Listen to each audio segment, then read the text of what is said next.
Istrinya tercinta Terus Khadijah bagaimana radhiyallahu hubungan anha dengan anak dan saya yang mengatakan 11 zammiluni pesantren, Pak? Ini mau nanya. qala qad khasyitu ala nafsi. Terima kasih Bapak. Aku Assalamualaikum mengkhawatirkan warahmatullahi diriku akan wabarakatuh. celaka. Assalamualaikum warahmatullahi wabarakatuh. Alhamdulillah hamdan katsiran thayyiban mubarakan fi kama yuhibbu rabbuna wa yarda. Asyhadu la ilaha illallah wahdahu la syarikalah wa asyhadu anna Muhammadan abduhu wa rasuluh amma ba'd. Pemirsa Fatwa TV, kita jumpa lagi nih sekarang di live interaktif meneladani akhlak Rasulullah Shallallahu Alaihi Wasallam, dan program ini sudah lama ya, sudah sekitar 6 bulan lebih diasuh oleh Dr. Sufyan Baswedan Hafizahullah Ta'ala. Nah, alhamdulillah program ini juga dirilai oleh radio anggota Artvisi. Apa aja tuh? Kita bacakan ya. Ada 11 radio nih. Radio Sahabat Tegal, kemudian Radio MD FM Probolinggo, kemudian Radio Gema FM Bontang, lantas Radio Hang FM Batam, berikutnya Radio Al Hikmah Banyuwangi, lantas Radio Tuah FM Riau, berikutnya Radio Madinah Caruban, kemudian Radio Amuba Pangkal Pinang, Radio Dai Tengaran, Radio Sago FM Sumatera Barat, dan terakhir Radio AM Bekasi. Itulah list radio yang merilai langsung acara live interaktif meneladani akhlak Rasulullah Sallallahu Alaihi Wasallam. Nah, bagi pemirsa televisi tentunya mudah untuk bertelepon ke sini, nomornya sudah tertera di layar ya. Tetapi untuk pendengar radio di 021212323333. Saya ulang, 021 kode Jakarta 212323333. Nah, itu nomornya ya. Insya Allah kita bisa semuanya pemirsa dan pendengar radio bisa menanyakan persoalannya seperti apa sih akhlak Rasulullah dan bagaimana menghadapi permasalahan yang beliau hadapi. Nah, beginilah solusinya, kita tanya sama beliau ya. Kita sapa ustadznya. Assalamualaikum warahmatullahi wabarakatuh, Ustazuna. Waalaikumsalam warahmatullahi wabarakatuh. Alhamdulillah, Masya Allah. Bagaimana Ustaz, kabarnya Ustaz? Alhamdulillah. Seger nih tampaknya. Panas seger. ya. Seger Ustaz, Masya Allah. Kami senang sekali Ustaz sehat di sini dan bisa punya waktu untuk melayani pertanyaan pemirsa yang semakin hari semakin bertambah. Alhamdulillah. Juga pendengar radio mungkin juga ada dari grup Dairosa, juga ada melalui website, Facebook, Instagram, seperti itu. Alhamdulillah. Nah, ini adalah tumpukan pertanyaannya. Semoga Ustaz bisa bersabar. Baiklah Ustaz, ini Ustaz, karena pertanyaan banyak, bolehkah kita mulai langsung dari pertanyaan dari melalui website? Boleh Ustaz? Ya. Boleh. Silakan. Baiklah, seperti ini Ustaz ya pertanyaannya. Yang pertanyaan nomor 1 dari entah ini bapak atau ibu ya. Pantasnya namanya Tirta soalnya, nggak menyebutkan gendernya. Oh, ada. Afwan, laki-laki. Namanya Bapak Tirta, karyawan swasta di Jawa Barat. Nah, Assalamualaikum warahmatullahi wabarakatuh, Ustadz Sofyan. Bagaimana solusi Islam dalam menangani resesi ekonomi akibat pandemi COVID-19 ini? Mohon nasihatnya dan kiat-kiatnya gitu ke depannya, kira-kira seperti apa menurut pandangan Islam? Bismillahirrahmanirrahim. Alhamdulillah wassalatu wassalamu ala Rasulillah wa ala alihi wa sahbihi wa man wala amma ba'd. Barakallahu fiik. Sebetulnya pertanyaan ini juga perlu dijawab oleh ahli ekonomi ya. Tapi ala kulli hal Islam memang memberikan panduan-panduan dan rambu-rambu utama bahwa, dan sebelum saya jelaskan, ini ada kaitannya secara erat sekali dengan akidah kita sebagai seorang muslim, bahwa Allah Subhanahu wa taala telah menjamin rezeki setiap makhluk hidup. Iya, Ustaz. Setiap makhluk hidup, manusianya, binatangnya, mukminnya, kafirnya, semuanya ditanggung oleh Allah Subhanahu wa taala. Allah berfirman, "Wa ma min dabbatin fil ardi illa 'ala Allahi rizquha." 'Ala Allah artinya tanggungannya Allah, rezeki mereka itu. Kewajiban kita apa? Kita mencari dengan cara-cara yang halal.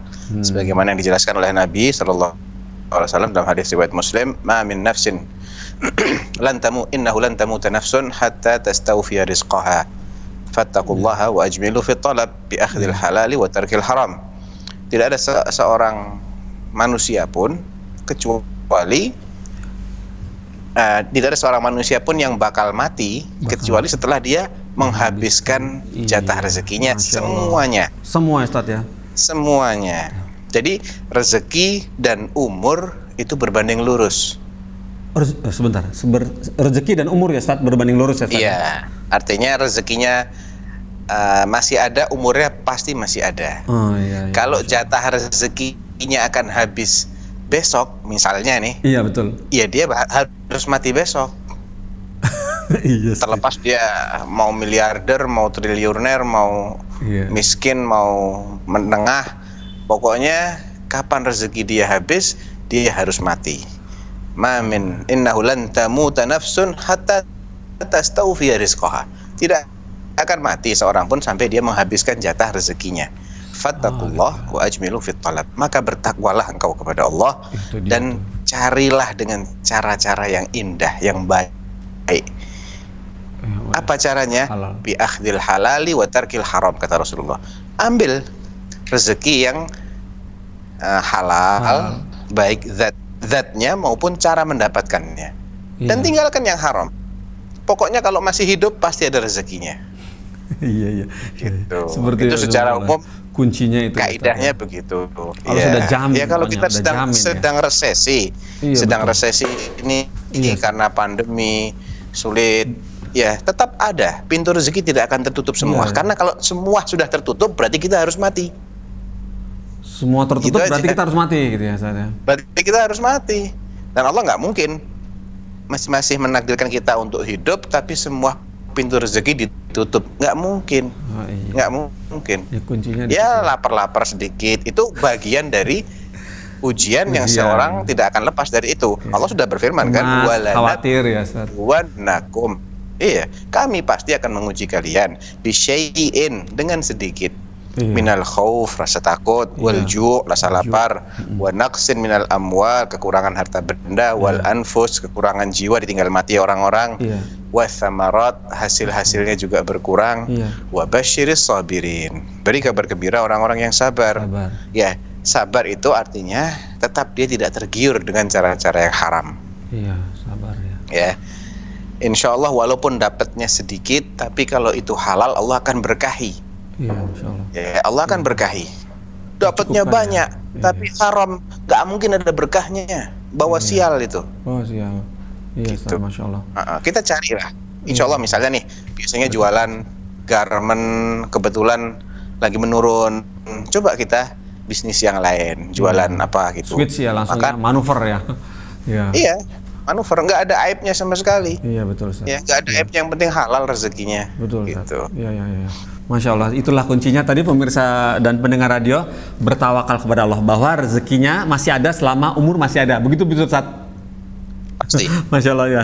Alhamdulillah. Itu barakallahu fiik Ustaz. Ini kemudian pertanyaan kedua dari Bapak Nurdin. Bapak Nurdin di jauh nih Ustaz, Sulawesi Utara Ustaz.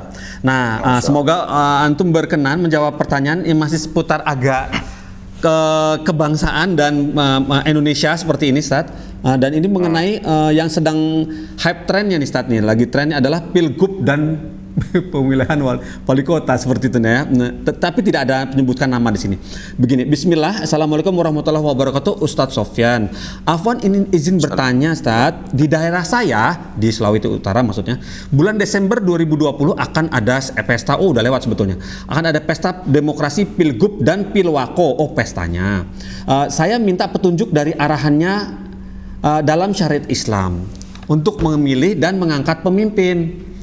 Pertama, kondisinya seperti ini. Ada 4 calon pilwako, wali kota kali ini ya. Hanya ada 1 calon, satu-satunya dari muslim dan berpasangan dengan wanita minhum. Maksudnya apa ya Ustaz? Minhum? Non muslim. Minhum dari non muslim mungkin. Ya gitu. Dan posisi muslim tersebut hanya wakil wali kota. Sedangkan posisi wali kotanya perempuan dan minhum tadi itu. Nah, kemudian nomor 2, situasinya begitu juga sama pilgub. Dari ketiga pasangan calon hanya ada 1 paslon yang muslimnya walaupun hanya sebagai calon wakil gubernur. Dan calon gubernurnya adalah perempuan dan minhum. Nah, seperti itu. Saya minta arahannya dan petunjuknya Ustadz Sofyan untuk bisa memberikan jawaban ini atas situasi ini. Barakallahu fikum Ustadz. Ya Allah barik fik. Sebetulnya secara prinsip sih sama saja ya, antara calonnya muslim semua atau non muslim semua atau campuran seperti itu. Iya. Prinsipnya adalah dipilih kalau mau memilih, kalau mau ya, nggak paksaan sih. Harap digaris bawahi, ini bukan paksaan. Iya. Artinya menggunakan hak pilih itu boleh-boleh aja kalau memang yang bersangkutan yang mau nyoblos ini dia tahu, misalnya dari calon-calon yang maju ini ada di antara mereka yang paling mending lah, paling ringan mudorotnya, dan kalau ini non muslim semua ya carilah yang kira-kira paling bisa mengakomodir kepentingan minoritas muslim. Kayaknya minoritas nih muslimnya, buktinya calonnya pada minhum semua. Iya, betul. Bagaimana cara kita tahu di antara mereka itu ada yang paling dekat dengan kaum muslimin, paling ringan permusuhannya dengan kaum muslimin? Ya dilihat aja track record sebelumnya, nggak ada cara lain. Track recordnya ya dilihat. Pernah nggak dia menjabat sebelumnya? Dari mana misalnya reputasinya lah, reputasi dia sebelum ini seperti apa? Bagi yang mengetahui reputasinya, misalnya ada 3 calon A, B, C. A reputasinya tidak ada yang istimewa, dia lebih perhatian kepada golongannya. B reputasinya agak mending misalnya, karena dia dari keluarga campuran, tidak murni minhum, ada sebagainya dari kita juga, ada yang dari mereka, sehingga dari kondisi keluarga yang heterogen ini kemungkinan dia masih bisa lebih toleransi dibandingkan yang kalau keluarganya asli fanatiknya sama agamanya dia gitu kan. Yang satu lagi misalnya malah kelihatan reputasi sebelumnya, dia pernah menjabat sebagai apa misalnya gitu ya, camat atau apa di sebuah daerah, dan kelihatan sekali dia ini nggak senang gitu sama kaum muslimin. Ya udah kan mana kan kelihatan gitu dari reputasi ini, latar belakang ini, kita bisa mengharapkan kalau si fulan yang terpilih maka paling ringan madharatnya bagi kaum muslimin. Tapi seandainya kita nggak tahu nih, ya udah mau pakai hak pilih, toh dia nggak tahu mana yang lebih baik, nggak dipakai juga nggak apa-apa. Begitu, ya. Kalau nggak tahu sama sekali, nah, dia nggak bisa menentukan, nggak apa-apa nggak dipakai gitu. Iya, masalah. Seperti itu kondisinya saat ini. Masya Allah, barakallahu Ustaz. Seperti itu Ustaz ya. Jazakallahu khair Ustaz atas nasihatnya. Semoga Bapak Nurdin tadi bisa paham apa yang sudah disampaikan oleh Ustaz. Baiklah, ini nomor 3, pertanyaan nomor 3 seperti ini Ustaz, dari Ahmad Haryadi Ustaz. Baru aja nih pertanyaannya, tanggal 30 September. Seorang karyawan swasta, seorang karyawan di DKI Jakarta. Assalamualaikum Ustaz Sofyan. Semoga Allah melindungi Anda dan keluarga. Saya ingin bertanya, bagaimana bila dalam memaintain sosial media milik perusahaan, di dalamnya terdapat yang mengharuskan postingan ucapan selamat hari raya agama lain. Kemudian apalagi ini perusahaan negara yang seperti pada umumnya setiap tanggal tertentu akan memberikan ucapan atau sambutan mengenai hari tersebut. Nah, sedangkan tugas ini hanya saya mengemban untuk semua. Sedangkan tugas itu hanya saya yang mengemban untuk semua postingan ya. Jadi beliau ini, Bapak Haryadi ini, bertanggung jawab atas postingan. Walaupun secara pribadi insya Allah semoga Allah menjaga saya agar tidak berkenan mengucapkan itu ke non muslim. Mohon jawabannya. Jadi yang membuat posting beliau juga. Kalau dari kalimatnya sepertinya begitu. Sepertinya begitu Ustaz, dari kalimatnya. Ya hukumnya sama saja sih. Nggak boleh juga. Iya Ustaz. Iya. Dan sebetulnya itu dilindungi juga kok oleh Undang-Undang Dasar 1945 pasal 29 ayat 2. Jadi kan katanya nih dalam pelajaran PPKN di Indonesia ini sumber dari segala sumber hukum Pancasila dan Undang-Undang Dasar 45. Katanya begitu. Ya. Kalau memang betul seperti itu, ilmunya nggak salah nih yang saya pelajari ya. Maka semua instruksi atau semua aturan itu ada di bawahnya Undang-Undang Dasar 45 dan Pancasila. Iya. Seperti itu ya Ustaz ya. Undang-undang positif Negara maksudnya menjamin Dalam kemerdekaan, pandangan iya, begitu. negara. Iya. Negara menjamin Kata- kemerdekaan karena tiap-tiap masalah penduduk, ya, untuk memeluk agamanya masing-masing dan untuk beribadat menurut agamanya dan kepercayaannya itu. Itu iya begini kan? Ustaz, begini ya. Berarti kan dijamin tuh Dijamin. kemerdekaan kita. Iya, Nah, kemerdekaan. sekarang saya akan jelaskan dari sisi agama. Iya, Ustaz. Negara telah menjamin kemerdekaan setiap penduduk untuk beribadah dan menjalankan agamanya Iya, sesuai dengan kepercayaan. agamanya dan kepercayaannya itu. Iya. Kalau agama kita ngajarin tidak boleh mengucapkan selamat kepada pemeluk agama lain. Berarti ini adalah bagian dari yang dijamin kemerdekaannya oleh negara. Iya. Seperti itu. Secara aplikasi pasal ini kan begitu. Iya. Ya enggak? Seorang muslim diperintahkan oleh agamanya untuk menjauhi semua perbuatan syirik, untuk mengingkari kemungkaran. Iya. Nah, dalam ideologi Islam, ajaran yang di luar itu mungkar, Mungkar, Ustaz. batil, Batil. bukan hak, batil, Batil. ya batil. Bahaya. Karena nggak mungkin bertemu dua ajaran yang berbeda dan dua-duanya benar, nggak mungkin. Allah SWT menjelaskan, Iya, Ustaz. wa may yabtaghi ghairal islami dinan fala yuqbala minhu wa huwa fil akhirati minal khasirin. Iya. Allah berfirman juga, huwallazi khalaqakum faminkum mu'minun wa minkum kafirun. Allah sendiri yang membagi Iya. makhluk ciptaan yang namanya manusia ini menjadi dua, hanya dua bagian, mukmin atau Kafir. kafir. Jadi istilah mukmin dan istilah kafir itu adalah istilah syar'i. Istilah yang resmi digunakan oleh Allah Subhanahu wa taala, dibakukan oleh Al-Qur'an dan oleh sunnah Nabi sallallahu alaihi wasallam. Mukmin ada hakikatnya, beriman kepada Allah, Iya. malaikat, nabi, terutama Rasulullah. Iya. Dia beriman kepada seluruh nabi, nggak beriman sama Rasulullah, kafir. Iya. Ya, nggak memeluk Islam, kafir. Iya. Sama. Berarti dari pandangan Islam, semua agama di luar Islam ini adalah agama-agama yang batil. Iya. Bagaimana seorang muslim yang ingin menjalankan Islamnya, dia disuruh mengucapkan selamat kepada suatu kebatilan? Nggak bisa. Iya. Loh, kita nggak berbuat zalim loh sama mereka, nggak boleh kita zalim sama mereka. Iya, nggak boleh. Tapi kita juga tidak boleh menyatakan sesuatu yang dilarang oleh agama kita.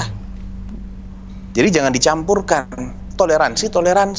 Toleransi itu bukan berarti menganggap benar yang batil. Itu bukan toleransi. Iya, bukan. Itu namanya menyimpang, bukan toleransi. Walaupun orang lain menamakan toleransi, Menyimpang. ya terserah mereka lah. Tapi saya akan bicara dengan perspektif Islam, Iya. gitu loh. Iya, Ustaz. Seperti Jadi itu. tidak berarti ketika kita menganggap ajaran lain itu batil, kita akan zalimi mereka. Tidak sama Iya, sekali. gitu ya, Ustaz. Justru tetap kita diperintahkan oleh Allah untuk berlaku adil dan nggak boleh gara-gara kita nggak seneng sama seseorang kita zalimin, nggak boleh. La yajrimannakum syana'anu qaumin ala alla ta'dilu. I'dilu huwa aqrabu littaqwa, kata Allah surat Al-Maidah. Adil lah. Oh, iya. Jangan sampai ketidaksukaan kita kepada suatu kalangan menjadikan kita tidak berlaku adil. Adil. Iya. Tapi nggak boleh kita menyatakan statement-statement yang dilarang dalam agama kita. Iya. Gitu. Nah, ucapan selamat Iya. itu pengakuan bukan? Iya, Ustaz. Misal Betul. nih, Mas Pongki mencalonkan sebagai wali kota. Waduh. Ana juga mencalonkan sebagai wali kota. Mas Iya. Pongki di mana nih? Tinggalnya di mana? Bogor ya? Di Bogor.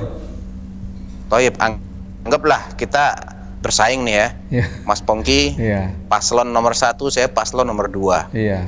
Pemilihan wali kota yang menang Mas Pongki. Iya. Saya datang, selamat ya Mas Pongki atas kemenangannya. Iya. Berarti saya ngakuin nggak kalau Mas Pongki yang jadi wali Oh, kota? itu baiat, Ustaz. Baiat itu. Nah, Ngaku itu, artinya Ustaz. ucapan selamat itu Iya. mengandung pengakuan. Iya. Misal nih, ada orang Nasrani sedang merayakan yang diyakini oleh mereka sebagai hari kelahiran Yesus, dan Iya. Yesus itu menurut mereka lahir sebagai anaknya Allah. Iya. Dan menurut mereka juga lahirnya itu tanggal 25 Desember. Desember. Ya. Iya. Kalau menurut kita lahirnya nggak mungkin tanggal 25 Desember. Iya. Karena 25 Desember itu musim dingin. Sedangkan dalam surah Maryam Allah menceritakan prosesi lahirnya Isa itu ketika buah rutop mulai muncul. Rutop itu kurma muda. Dan buah kurma itu dimanapun di dunia ini hanya berbuah di musim panas, bukan di musim dingin.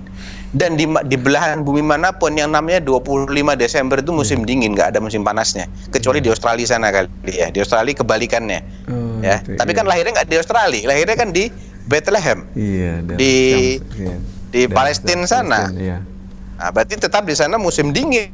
Dari kapanpun itu musim dingin. Nggak mungkin ada kurma. Iya. Berarti kalau seseorang mengatakan selamat hari Natal. Hari Natal itu apa?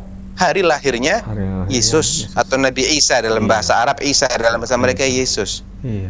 Isa lahir sebagai apa menurut mereka? Sebagai anaknya Allah. Menurut kita sebagai hamba Allah. Dan lahirnya nggak mungkin karena di surat Maryam jelas itu buah rutop sedang bisa berjatuhan. Berarti musim panas. Nah. Kalau kita mengatakan selamat berarti kita ngakuin dong. Iya, Ustaz. Bahaya. Gitu loh. Betul, Ustaz, Masya Allah. Ustaz. Betul ya. Jadi ini pekerjaan ini sebaiknya tidak dilakukan, Ustaz ya. Tidak dilakukan. Ya, bilang aja terus terang, Pak, saya tidak boleh melakukan ini. Dan Bapak nggak bisa maksa saya. Silakan utus orang lain. Undang-undang menjamin kemerdekaan saya untuk melaksanakan ajaran agama saya. Saya dilarang. Masya Allah, ya betul, Gitu. betul. Setuju, Ustaz. Masya Allah. Terus terang aja, jangan basa-basi. Ntar capek kalau basa-basi. Iya, nanti kan tahun depan ketemu lagi. Tahun depan ketemu lagi, basa-basi lagi. Iya, benar. Belak-belakan aja, Ustaz ya, Masya Allah. Baiklah, belak-belakan aja. Baiklah, ini sepertinya ada penelpon masuk. Coba kita cek dulu. Sudah bisa terkoneksi, teman-teman? Baiklah. Kita sapa pemirsanya ya. Assalamualaikum Fatma TV. Ya, waalaikumsalam. Ya, baiklah, dari Ibu, betul ini dari Ibu siapa, di mana? Dari Bapak Febri. Bapak Febri, maaf. Bapak Febri di posisi di mana, Pak? Di Madura. Oh, Masya Allah. Madura, ya. Silakan Pak Febri. Ada yang mau ditanyakan kepada Ustadz Sofyan? Ya. Fadal. Jadi saya tuh setelah azan, terus saya menyanyikan sholawatan tuh di masjid. Apakah ada dalilnya? Oh, begitu ya, Pak Febri ya. Ya. Itu saja, Pak Febri? Iya, ya itu aja. Baiklah. Terima kasih sudah bertelepon ke Fatwa TV. Iya, ya. Ya, Assalamualaikum warahmatullahi wabarakatuh. Fadal, saat salawatan setelah azan. Mungkin bahasanya jangan menyanyikan ya. Oh, mengucapkan. Mengucapkan. Iya. Iya. Nanti diprotes loh kalau bilang menyanyikan. Masa di masjid nyanyi-nyanyi gitu kan? Iya, beda-beda. Kalau setelah azan mengucapkan sholawat, Iya. ya, sholawat sebagaimana yang diajarkan oleh Rasulullah SAW itu sunnah. Cuman kalau caranya dengan cara yang mungkin dinasyidkan, kemudian dibacakan dengan pengeras suara, seakan-akan itu rangkaian dari azan, ya. Apalagi kemudian diulang-ulang. Nah, itu tidak ada petunjuk pelaksanaannya dari Nabi. Perintahnya shollu alayya, sholawat kepadaku. Ya, dan prakteknya para salaf tidak kemudian antara azan dan iqamat itu diisi dengan bacaan sholawat yang berulang-ulang, tidak. Itu sudah azan, idza sami'tumul muadzina faqulu mithla ma yaqul thumma sallu alayya. Ya, kalau kalian telah mendengar muadzin atau kalau kalian mendengar lantunan azan, maka ikutilah ucapannya. Kemudian setelah selesai bacakan sholawat dan doa. Ya, doanya tsumma saluli alwasilah fa innaha manzilatun la yanbaghi li ahadin mintakanlah wasilah kepadaku. Mintakanlah wasilah untukku. Sebagaimana dalam doa setelah azan kan ada Allahumma Rabb hadhihi da'wati tammah wassalatil qa'imah ati artinya a'ti, berikanlah Muhammadan al-wasilah wal fadilah. wa ba'athu maqaman mahmudan kama wa'adtah. Ati Muhammadan al-wasilah wal fadilah. Wasilah itu sebuah kedudukan tinggi yang hanya diberikan oleh Allah kepada Rasulullah Sallallahu Alaihi Wasallam. Jadi ada perintah untuk ngikutin bacaan muadzin. Kemudian setelah selesai azan ada perintah untuk mengucapkan sholawat. Kemudian doa setelah azan. Cukup sekali cukup. Dan tidak perlu dilantangkan dengan jahar seperti itu. Tidak perlu zahar ya, cukup disir aja ya masing-masing. Cukup dirinya sendiri saja. Apakah perlu mengangkatkan tangan begini atau bagaimana, Ustaz? Kalau enggak perlu juga. Saya tidak tahu. Saya tidak tahu ada perintah khusus untuk angkat tangan ataukah tidak. Jadi ya angkat tangan silahkan, enggak pun juga enggak apa-apa. Bebas. Masya Allah, Ustaz. Baiklah, alhamdulillah barakallahu fiik Ustaz atas jawabannya. Semoga Bapak Febri di Madura tadi, Masya Allah. Terima kasih udah teleponnya. Kami tunggu teleponnya berikutnya ya. Tadi jawabannya sudah dijawab oleh Ustaz Sofyan Baswedan ya. Baiklah Ustaz, ini ada pertanyaan baru dari Rohendi. Bapak Rohendi lahir tahun 90, seorang BUMN di Jawa Barat. Pertanyaan seperti ini Ustaz, apakah mushaf Al-Quran yang sudah rusak, lusuh, dan lembarannya sudah berwarna coklat atau tidak, dalam kurung tidak layak lagi, apa ada hukumnya perlakuan kita terhadap mushaf Al-Quran yang seperti ini? Mohon nasihatnya. Ya, kalau sudah tidak bisa dimanfaatkan lagi dan khawatir malah tersia-siakan, dibakar aja. Dibakar? Dimusnahkan. Nah, jadi pembakaran ini bukan untuk menghina. Jadi pembakaran ini justru untuk menghindari supaya mushaf yang sudah lusuh ini tidak mendapatkan perlakuan yang tidak semestinya. Ya, misalnya nanti tersobek, serpihannya jatuh di lantai, terinjak, itu kan malah tidak baik gitu loh. Daripada terjadi seperti itu, memang sudah lepas-lepas, jilidnya sudah hancur ya, sudah nggak memungkinkan lagi lah. Ya sudah dibakar aja, dibakar nggak apa-apa. Baiklah, alhamdulillah. Baiklah, barakallahu fiik Ustaz, seperti itu jawabannya, dibakar ya, Masya Allah, untuk menghindari dari kemudaratan yang lain. Baiklah, ini pertanyaan berikutnya Ustaz dari Ibu Nur Hayati, lahir tahun 73 dari Jawa Barat, seperti ini. Assalamualaikum warahmatullahi wabarakatuh. Ustadz Sofyan, lebih utama mana? Saya mewasiatkan sepertiga harta yang saya miliki sebelum menikah, sepertiga harta yang saya miliki sebelum menikah, kepada ibu sambung saya atau kepada keluarga paman dan bibi, atau keluarga lain? Ibu sambung itu ibu tiri ya? Ibu tiri ya, ibu sambung ibu tiri. Ibu sambung saya atau kepada keluarga paman dan bibi atau keluarga lain yang hidupnya kekurangan, atau juga kepada anak yatim piatu di masjid.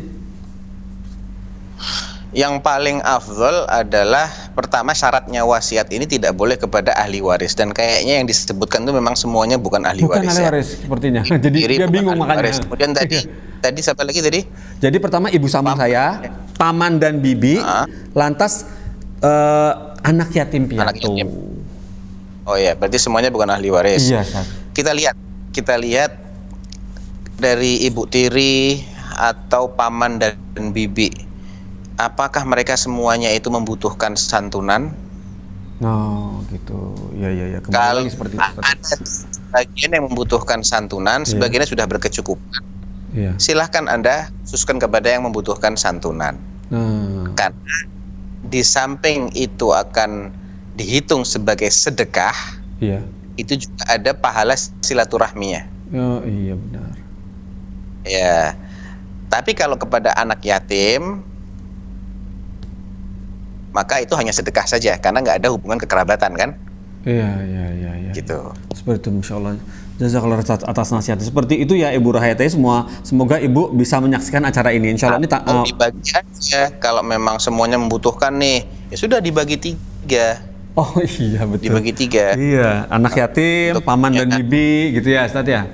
Masya Allah. Enggak, misalnya kerabatnya dulu nih, kerabat dulu misalnya semuanya membutuhkan, ya, supaya dapat pahala double, dapat pahala sedekah, pahala silaturahim, ya udah dikasih sebagian untuk ibu tirinya, sebagian pamannya, sebagian bibinya gitu. Oh, Masya Allah.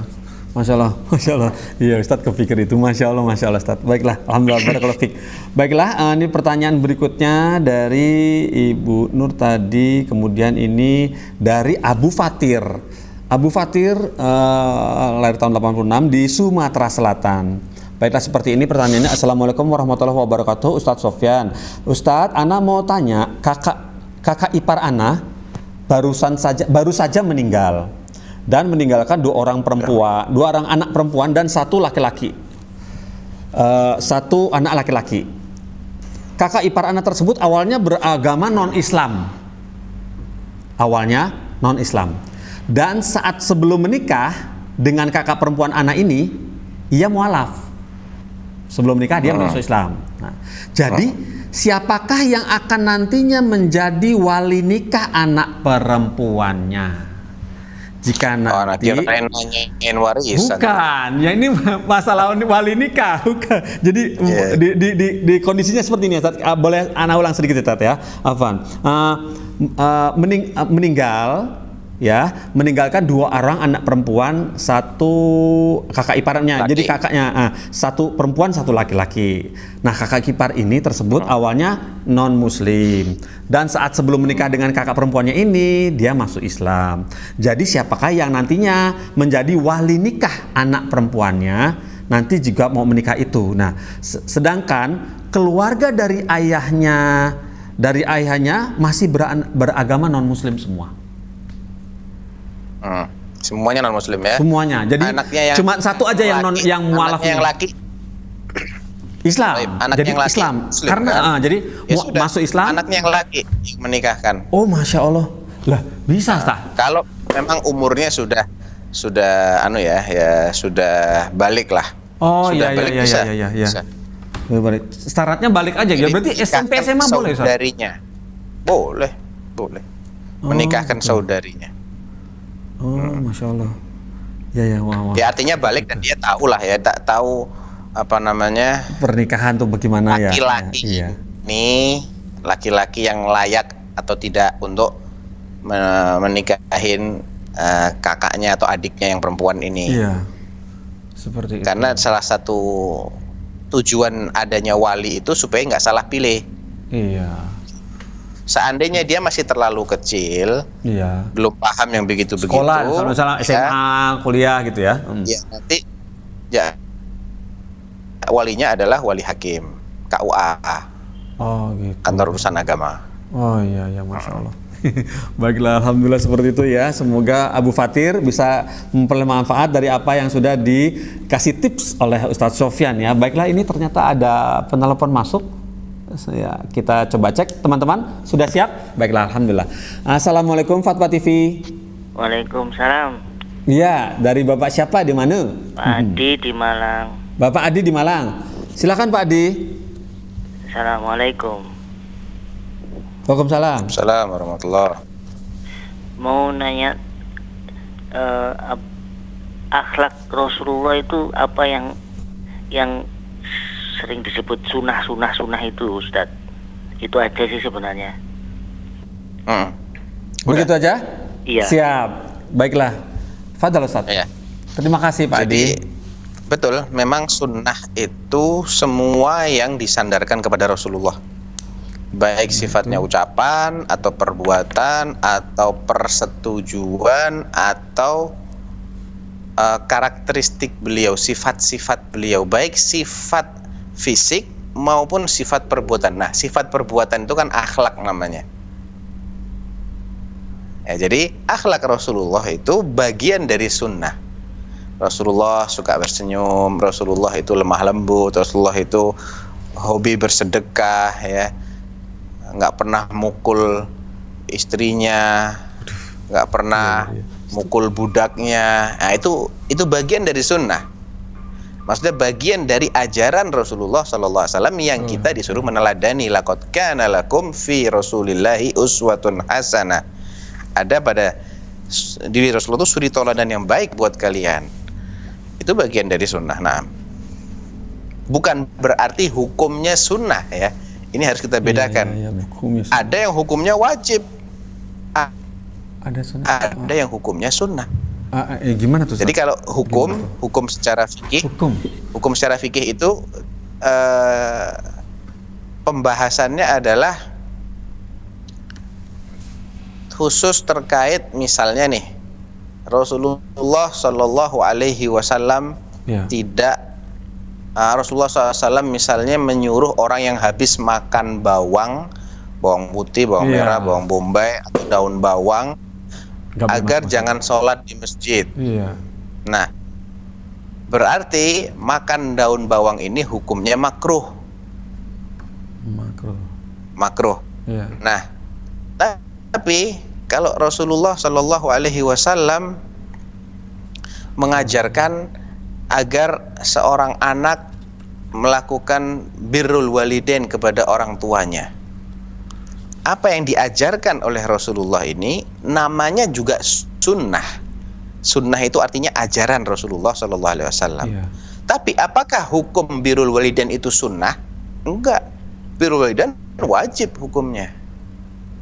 Jadi ajaran Rasulullah itu hukumnya bisa macam-macam. Ada kalanya wajib, ada kalanya sunnah, ada kalanya mubah, ya. Atau Rasulullah menyampaikan hukum sesuatu yang artinya makruh, atau menyampaikan hukum sesuatu yang artinya haram. Semuanya ini adalah bagian dari sunnahnya Rasulullah, artinya bagian dari ajarannya Rasulullah. Ya. Jadi kita harus bedakan, ini sunnah Rasulullah. Iya, maksudnya apa? Ini ajarannya Rasulullah. Jangan semua yang diistilahkan ini sunnahnya Rasulullah, hukumnya dianggap sunnah semua. Artinya sunnah semua itu kan kalau hukum sunnah dilakukan nggak apa-apa, ditinggalkan nggak dosa. Dilakukan dapat pahala, ditinggalkan nggak dosa. Itu kalau hukumnya sunnah. Tidak seperti itu. Kalau masalah hukumnya apa, itu bisa beda-beda sesuai dengan dalilnya, bagaimana, mengarah kemana dalilnya. Contohnya, laki-laki memelihara jenggotnya, itu sunnah Rasulullah. Iya, artinya itu ajaran Rasulullah. Contoh. Hukumnya apa memelihara jenggot? Sunnahkah? Wajibkah? Nah, ini beda lagi gitu loh. Memelihara dalam pengertian tidak mencukur habis, wajib. Karena mencukur habis disepakati haram, nggak boleh. Mencukur sampai habis, nggak ada sisa sedikit pun, nggak boleh, dilarang. Dilarang. Nah, kalau membiarkan tumbuh itu dianjurkan. Dianjurkan oleh Nabi SAW, bahkan dalam kondisi tertentu menjadi wajib ketika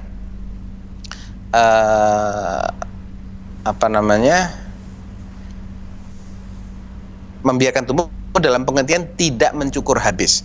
Tidak mencukur habis wajib hukumnya. Membiarkan tumbuh sunnah. Tidak mencukur habisnya kan wajib, karena mencukur habisnya haram. Berarti nggak mencukur habis wajib, dan itu bagian dari sunnah juga. Jadi kita harus bedakan antara ini sunnahnya Rasulullah, iya, dengan ini hukumnya sunnah. Itu beda lagi. Ada kalanya sunnahnya Rasulullah itu hukumnya wajib, ada kalanya sunnahnya Rasulullah hukumnya haram. Maksudnya Rasulullah mengajarkan bahwasanya ini haram dilakukan. Zina, pelarangan zina, pengharaman khamr, pengharaman judi, pengharaman daging babi, ini semua adalah bagian dari sunnahnya Rasulullah, dalam pengertian bagian dari ajarannya Rasulullah Sallallahu Alaihi Wasallam. Itu. Jadi akhlak Rasulullah ya pasti masuk dalam ajarannya Rasulullah. Kan Rasulullah ngajarkan seperti itu. Iya, betul. Ngajarkan supaya dirinya diteladani gitu. Iya, diteladani ya.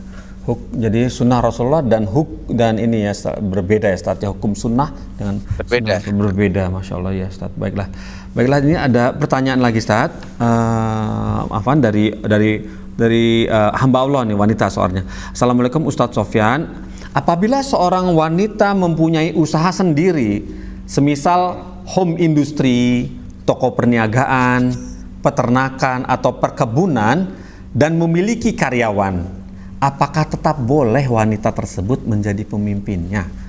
Jazakumullah khairan. Oh, maksudnya dia yang mengelola perusahaannya gitu. Dan dia boleh nggak kalau dia yang jadi pemimpinnya? Baik sekali dia nanya ini. Apa dia harus mengutus laki-laki yang untuk memimpin? Bagaimana nih Ustaz? Kalau seperti yang ditanyakan, nampaknya tidak ada masalah di situ ya. Iya. Karena kan berarti itu barang-barangnya dia, miliknya dia. Iya, kan usahanya usaha dia. Ya, dia berhak mengangkat pegawai, dan kalau dia yang menggaji pegawainya berarti dia berhak untuk menentukan bagaimana kewajiban pegawainya, tugas-tugasnya apa, gajinya berapa, jam kerjanya berapa, otomatis begitu. Iya. Yang dilarang itu kalau di luar muamalah seperti ini ya, sifatnya pengaturan negara.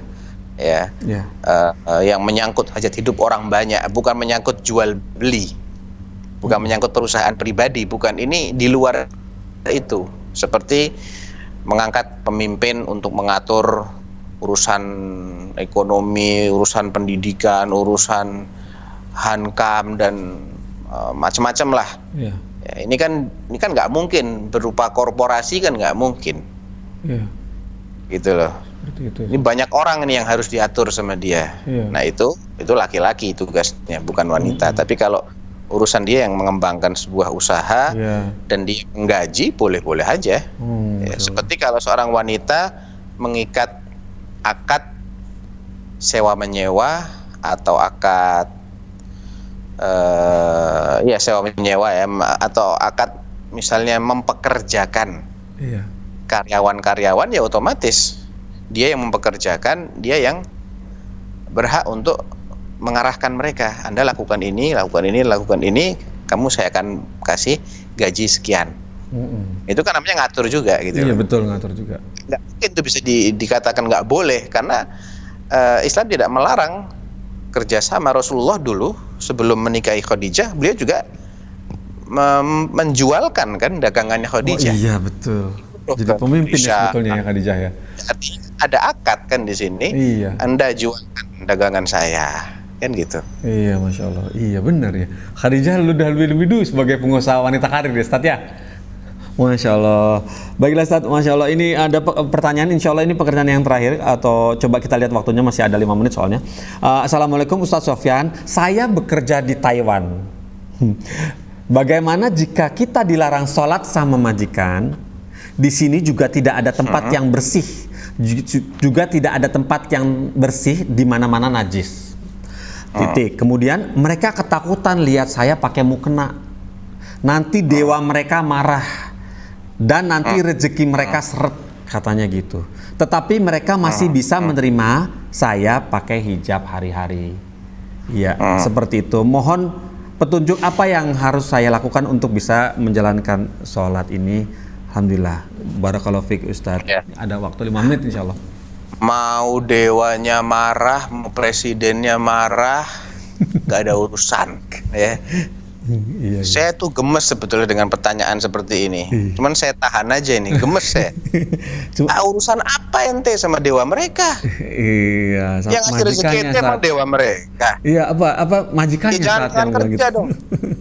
Udah resign dong, nggak boleh diturutin. Gitu ya. Ini TKI di tangan Allah, bukan udah majikannya kafir pula. Iya. TKW Ustaz, takut ini TKW. Majikan nggak takut sama Allah. TKW di negara orang ya maklum lah. Iya, ini makanya saya gemes sebetulnya gitu loh. Aduh. Emang nggak bisa hidup apa di Indonesia? Iya, seperti itu ya. Manusia ini bedanya apa sih sama binatang? Bedanya apa manusia sama binatang? Manusia tahu bisa memberikan mikir. Manusia ini cuma mikirnya gini nih. Bagaimana saya bisa makan? Bagaimana saya bisa beranak pinak? Bagaimana saya bisa sejahtera di dunia? Nggak ada beda sama binatang dia. Sama binatang. Dia nggak pernah mikir nanti kalau saya mati saya ngapain setelah mati. Nggak ada kan binatang mikir begitu kan? Iya. Ada nggak binatang mikir? Ntar kalau saya sudah ngapain ya? Saya dihukum nggak sama Allah? Nggak ada binatang mikir gitu. Binatang mikirnya cuma mengisi perut. Iya. Pelampiasan syahwat itu binatang kayak gitu. Makanya Allah katakan kalau manusia itu hanya mikirin begitu, sama dia kayak binatang. Iya. Manusia ini diciptakan tujuannya apa? Bagaimana dia bisa menghambakan dirinya kepada Allah. Iya. Itu tujuan utama dia, bukan bisa makan, bisa minum. Allah udah nanggung kalau makan minum. Gitu loh. Masa tujuan utama dia korbankan buat makan minum yang udah dijamin sama Allah? Nasib kita di akhirat gak ada yang jamin. Kalau rezeki kita di dunia udah dijamin sama Allah. Yang lebih kita fokus, yang lebih kita upayakan tuh harusnya nasib kita di akhirat. Bukan rezeki kita. Rezeki ada, udah deh. Cari dengan cara yang halal. Nah, kalau kerja di negeri orang, syaratnya dia nggak boleh sholat, haram dia kerja di sana, cepat-cepat pulang, hijrah. Wajib Pulang dia ya hijrah. Ustaz, pulang hijrah. Masya Iya. Allah, ya Ustaz, pulang. Ya. Nggak ada tempat yang suci. Kok bisa dia bilang begitu? Semuanya najis. Kok bisa dia bilang begitu? Ya mungkin majikannya pelihara hewan atau bagaimana biasanya kan di Thailand ini kan mana? Ya? Taiwan. Iya. Pelihara babi dalam rumah. Kurang tahu. Pelihara anjing dalam ya rumah. mungkin ya anjing seperti itu. Oh, Ya, pokoknya ada di rumah kesimpulannya dia bilang. Haram terus tiap hari, gajinya pun jadi haram. Karena Iya. setahu saya orang makan babi tiap hari. Iya. Taiwan. Buat Taiwan. apa gitu? Taiwan. Iya, Taiwan, saya pernah ke sana. Babi di mana-mana memang dipuja-puja di sana. Waduh. Mereka luar biasa sama babi, lambang kemakmuran. Iya. Begitu Ustaz ya. Aduh. Iya. Di mana-mana babi. Ada babi gede banget, apalagi pas tahun itu saya ke sana, sionya sio babi. Iya. Jadi ditonjolkan, cari daging sapi susah di sana. Kambing apalagi nggak ada kali kambing. Iya. Babi di mana-mana. Babi di mana-mana ya. Baiklah Ustaz. Alhamdulillah ya, semoga Mbak yang tadi bertanya bisa memonitor acara ini. Baiklah Ustaz, ini pertanyaan terakhir insyaallah seperti ini. Assalamualaikum warahmatullahi wabarakatuh Ustaz Sofyan. Ini saya mau bertanya, saya sudah menyaksikan acara meneladani akhlak Rasulullah di Fatwa TV. Dan Ustadz tampaknya membaca sebuah buku dan saya mau bertanya, buku Sirah Nabawiyah Karena apa? Ustadz membaca katanya. Nggak ada buku, kosong. Bukan pada Kosong nggak saat ada bukunya. Sirah Nabawi pada saat Kali ya. Iya. Kalau Sirah Nabawi. Iya, itu. Tampaknya Ustadz membaca buku, bukan saya ini bukan. Nah, lantas afwan Ustadz, saya mau tanya buku Sirah Nabawiyah yang sebaiknya bisa rekomen untuk dibaca karyanya siapa ya Ustadz? Mohon petunjuknya. Barakallahu fiik. Nah, masalahnya saya kurang mengikuti perkembangan buku-buku terjemahan ya. Iya. Saya bacanya bukan terjemahan, saya baca dari buku bahasa Arabnya. Kadang saya ambil dari kitab Mukhtasar Siratul Rasul. Mukhtasar itu berarti ringkasan dari sirahnya Rasulullah SAW. Yang meringkas adalah Syekh Muhammad bin Abdul Wahab. Kayaknya beliau meringkas dari kitabnya Ibnu Katsir Al-Bidayah wan Nihayah. Oh begitu, Masya Allah. Kalau dilihat dari sistematika penyusunannya, beliau nampaknya meringkas dari kitab Al-Bidayah wan Nihayah tulisan Ibnu Katsir. Iya. Dengan penambahan beberapa faedah oleh beliau sendiri. Itu cukup bagus. Kalau memang sudah terjemahannya bisa dibeli terjemahannya, Mukhtasar atau ringkasan sirah Rasulullah SAW. Baik. Tulisan Syekh Muhammad bin Abdul Wahab. Nah, baiklah, alhamdulillah jazakallahu Ustaz seperti itu ya. Insya Allah masih memiliki waktu. Bagaimana teman-teman? Ada 3 menit ya Ustaz ya. Ya, insya Allah seperti ini Ustaz. Pertanyaan terakhir seperti ini. Ya, 3 menit. Assalamualaikum Ustaz Sofyan. Apa yang bisa dilakukan oleh saya atau teman-teman saya yang selalu bergibah agar terhindar dari memakan bangkai di akhirat? Apa yang bisa dilakukan? kebiasaannya mengerikan, selalu berghibah. Mungkin senang nonton gosip. Ya tobatlah. Oh, itu aja ya Ustaz. Taubat, nggak ada lain. Taubat itu rukun-rukunnya atau ya rukun-rukun taubat itu pertama menyesal. Dia harus menyesali selama ini kebiasaan buruknya. Yang kedua, dia harus hentikan kebiasaan ribah itu. Iya. Ya, hentikan, jangan diulang-ulangi. Kalau itu terjadi karena dia ngumpul dengan fulan dan fulan yang suka ribah, ya sudah, jangan lagi ngumpul-ngumpul sama si fulan. Cari kumpulan lain yang baik-baik, teman kajian. Oh, belum ada kajian Ustadz, lagi Covid. Ya udah, kajian online, nonton TV kek, ngaji kek. Iya. Atau tidur aja udah, nggak apa-apa tidur. Menghindari daripada kumpulan ya Ustaz ya. Iya, menghindari perbuatan yang haram. Iya. Yang ketiga, ada tekad untuk tidak ngulangi lagi. Iya. Ada tekad, ada keinginan kuat untuk tidak ngulangi Menyesal, lagi. hentikan, Yang tekad keempat, tidak mengulangi. Menyesal, hentikan, ada tekad untuk tidak ngulangi lagi. Yang keempat ini, yang sudah terlanjur diribah ini, Kalau mereka Ini masih hidup, bagaimana? Kalau gibahin presiden ya Allah, minta- Ustaz. Gimana? lebih baik presiden Ya, sudah deh, selesai. kirim surat sama Pak Presiden minta maaf. Alhamdulillah, Masya Allah. Alhamdulillah, barakallahu fiik, Ustaz. Kita baik. Iya, alhamdulillah. Seperti Iya. itu Ustaz ya, syaratnya ada 4. Baiklah, saat ini kita ternyata tidak terasa sudah sampai di ujung acara, Ustaz. Alhamdulillah. Terima kasih waktunya yang sudah diluangkan. Barakallahu fiik, Ustaz, untuk pemirsa dan pendengar radio. Semoga pekan depan Ustaz masih memiliki waktu untuk kami. Baik, Insya Allah. kita tutup saat acaranya dengan kafaratul majelis. Subhanallahumma wa bihamdika, asyhadu an la ilaha illa anta, astaghfiruka wa atubu ilaika. Wassalamualaikum warahmatullahi wabarakatuh. Istrinya tercinta Khadijah bagaimana radhiyallahu hubungan anha dengan anak saya yang mengatakan, sekolah "Hamilun pesantren, min Ini dini." mau nanya, Qala qad khasyitu ala nafsi. Terima kasih Bapak. Aku mengkhawatirkan diriku akan celaka.